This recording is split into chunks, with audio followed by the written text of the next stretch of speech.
Hey everyone, today I want to talk about a problem that comes up in almost every organization I work with, but rarely gets the attention it deserves. How user accounts get created. In most orgs, account creation is an afterthought. It's a script someone wrote, or think about a raw API call and a provisioning pipeline, or maybe a self-registration page that was never designed to handle the complexity of real-world onboarding. And it works fine until it doesn't, right? And what I want to show you today is a pattern that we call the centralized user onboarding flow.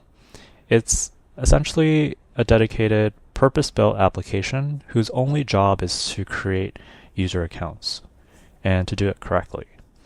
Now, the key insight is that instead of using the Okta management API to create users like we have historically done and recommended, we're going to be repurposing the identity engine's IDX register flow to do it, which preserves something critical that the management API throws away, and that's application context. Let's start with why this matters. So let's take a look at 4 scenarios that come up all the time when self-registration falls apart. Now, scenario A, the multi-brand problem. You've got multiple customer-facing applications under one Okta org, and each one needs a different group assignment, different MFA policies, different branded emails, but your self-registration page has no way to distinguish between them. So you end up bolting on, brand-specific logic after the account is created, and it constantly breaks. So someone ends up in the wrong group, someone gets the wrong activation email. All of this eventually becomes a maintenance nightmare. Now moving on to scenario B, we have the partner onboarding problem. Now this is a very unique problem as well because let's say a new B2B partner signs a contract and you need to create 50 accounts. But those accounts should only exist after legal has cleared them and credentials have been verified. Instead, someone on your team runs a script against a user's API and half the accounts get the wrong group. A couple are missing, maybe MFA, a policy, one gets activated before the background check is even finished, and nobody finds out until something goes wrong, and we definitely don't want that. The third scenario, scenario C, the compliance and credentialing problem. Now think about more sensitive verticals like healthcare, finance, potentially education. Accounts need to be held in a pending state until a license is verified or a background check clears. You really can't let users self-register and gain access before that verification is complete. Letting users go through self-registration before verification very much creates compliance gaps and very real audit risks. And that kind of leads us to the last scenario, scenario D, the audit trail problem, right? We don't really know who created the account. So someone asks you during an audit, how was this account created? Who created it? Was it properly vetted? And you can't answer because accounts are scattered across self-registration, API scripts, CSV imports, and manual admin creation. There's no single trail. There's no unified process. There's no way that we can actually prove that every account went through the right steps, a standardized process. Now, these are all different symptoms of the same root problem. And it's really the notion that user creation isn't being treated as something that matters architecturally. It's a side effect of all of these other processes. And that's what we're here to fix. So the traditional solution has been to use the Okta Management API for registering users from an admin perspective.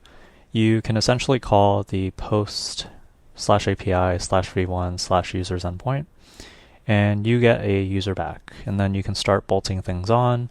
You assign groups, you assign apps, you trigger an activation email, you hope the MFA policy catches them on first login. And really the big problem is that the management API creates users outside of any application context.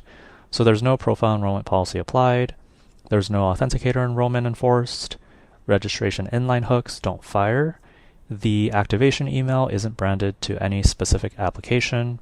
You're essentially just writing rows to a database and then scrambling to make everything else happen manually. And when you have multiple teams or multiple services all creating users this way, there's really no guarantee that, any two of them are doing it the same way. Consistency is impossible to enforce in this context. So here's the insight that really changes everything. Okta's identity engine has a registration flow built into the IDX pipeline. So when you call idx.register, the identity engine knows which application is making the request.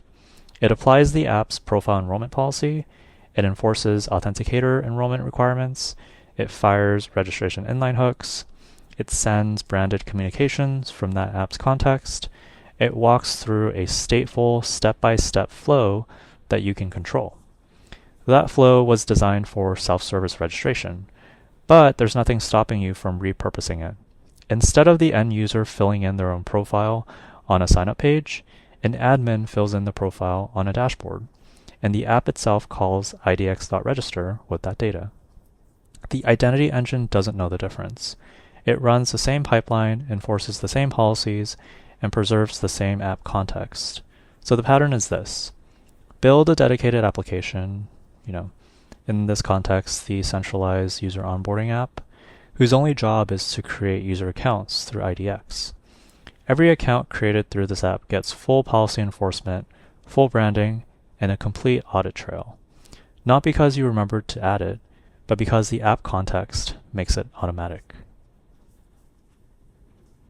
So what does this actually look like in practice? Taking a look at the visualization of the pattern, the admin fills out a simple form with the employee's name, email, maybe additional attributes as well. Behind the scenes, the app calls idx.register with that data. Because the call is coming from this specific application, the identity engine knows the app context. And with this in mind, profile enrollment policies apply, authenticator requirements are enforced, registration inline hooks fire. The user is created through the full IDX pipeline and not a raw API call. Now, once the user exists, the application grabs a password reset token from the management API without sending Okta's generic email. Instead, it sends a fully branded activation email through resend with a setup your password link. Now the employee clicks it, sets their own password on Okta, and now they're active. So the IDX pipeline handles user creation with full application context. The management API handles one very narrow task, and that's really just to get the reset token. And a third-party email service handles the branded communication. And the employee completes their own password setup. One form, we have 3 systems doing what they're each good at, and every account created correctly through this application.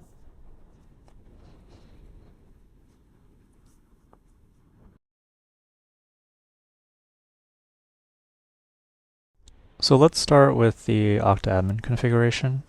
And we see here from the admin console, we'll go ahead and navigate to customizations, brands. And this is where we can take a look at Crestwood brand. We've identified, the logos, colors to kind of set for the pages, emails, and the domains. But notice how with the email templates, we've defined them here, as well as setting a custom domain just to make sure that we're adhering to that respective brand. These are also additional settings that can be configured as well, specific to the brand. But it's important to note that with the brand, we're able to have the application context control that. Now let's navigate to the application itself. This is where, the app context is really centralized. Effectively pulling from this application's client ID is the IDX, .register based off of, and we'll see, some of the other options for config as well. We can see who all the users are assigned to it. And now if we navigate to security authenticators, these are all the authenticators currently enabled in my tenant. From email to FIDO2, they're all part of the tenant itself. But more specifically, the enrollment policy. We've created an enrollment policy for everyone where password is required. So that ensures that users that belong to this group must provide a password upon registration. And if we navigate now to user profile policies, this is where specifically we can toggle self-service registration or progressive profiling, as well as making sure that email verification can either be required or not required. Now let's take a look at the IDX code and review some of it. First and foremost, we can see here under the register route, we have a generate temporary password function that's not very important for us to consider at the moment, but the star of the show is this register user. Effectively, this is where we are calling the Okta IDX register method, and we see we are passing first name, last name, and the email. Then we also have a while loop here defined where we're going through the steps and each process of the IDX flow and accounting for the dependencies and making sure that the steps are followed. And once all of that is processed, if the transaction ends up being a success, we go ahead and make sure that the user becomes active. We're essentially resetting their password and well, first we're setting a temporary password and then initiating a reset password flow. That's why we'd have to make that additional management API call later on. But you'll see here with the page, it's a very simple form where the admin is going to be prompted to enter in first name, last name, work email, etc.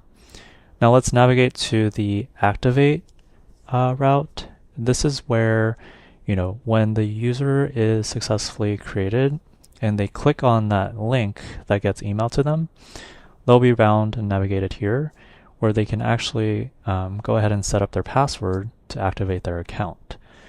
Now that function activate account, you'll see, is fundamentally going to complete that password reset flow, which is why, again, we needed to make that initial management API call. So if we take a look at the library for Okta admin, this is where we're actually making the management API call. So initially, we're resetting the user's password after setting the temp password, so putting them in that state. And then when the user does click on the activation link in the email that gets sent to their inbox, they'll go through that flow, and then this method will be called here, where we're actually exchanging the recovery token for a state token and then setting the new password. Once the new password is set, they will be successfully created and actually become a user right in our system. So now let's take a look at what the admin experience looks like.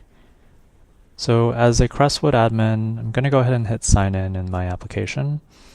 Get redirected to the Okta hosted sign-in page where, as the admin, I'm going to go ahead and enter in my credentials. So it's going to be markvong@echo.email. And then if I type in my password, I do get redirected back to the application, and this is where I can actually go ahead and onboard a new employee. So let's say the generic employee, first name is just employee, last name is user, email is employee.user@echo.email, and this user is part of the marketing org. And as the job title, he is just a product marketer. Let's go ahead and onboard the employee. It's going to take a few seconds here as everything's processing on the back end. Once that is complete onboarded, you will see a check mark here, and the user has been successfully created in our directory. Now on the other side of things, let's take a look at the new employee onboarding experience. So as a new employee, I'm checking my inbox. I do see that welcome employee email. You'll see it is branded from Crestwood.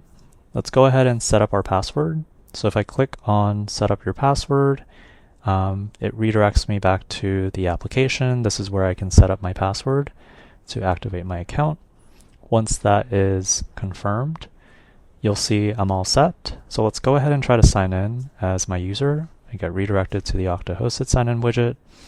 I enter in my email and the new password that I just created. And you'll see I successfully have been, prompted to enter into the dashboard. I can see my profile and I am successfully created and, I have access to this specific application. Now let's actually take a look at the Okta console as well to see that, oh, my user has been created. So just as that extra validation, right, making sure that the user is actually registered and onboarded and actually created behind the scenes in our Okta tenant. So to wrap up, user creation is just one of those things that every organization needs to get right, but most treat it as an afterthought. Scripts, raw API calls, self-registration pages that essentially get stretched beyond what they were initially designed for. It works until it doesn't, and when it doesn't, you sort of end up with a lot of inconsistent accounts, missing policies, and audit questions that, at the end of the day that you can't answer. The centralized user onboarding pattern that we just saw solves this by leaning into what the identity engine already gives you. Instead of bypassing it with the management API, you work through it. You call idx.register, and the application context does almost all of the heavy lifting. Policies still apply, authenticators are enforced, emails are branded, and every account follows the same path. If your organization is creating user accounts outside of a self-registration flow, and most are, this pattern gives you a clean and repeatable way to do it. Essentially, every account created is created correctly from the start. Thank you.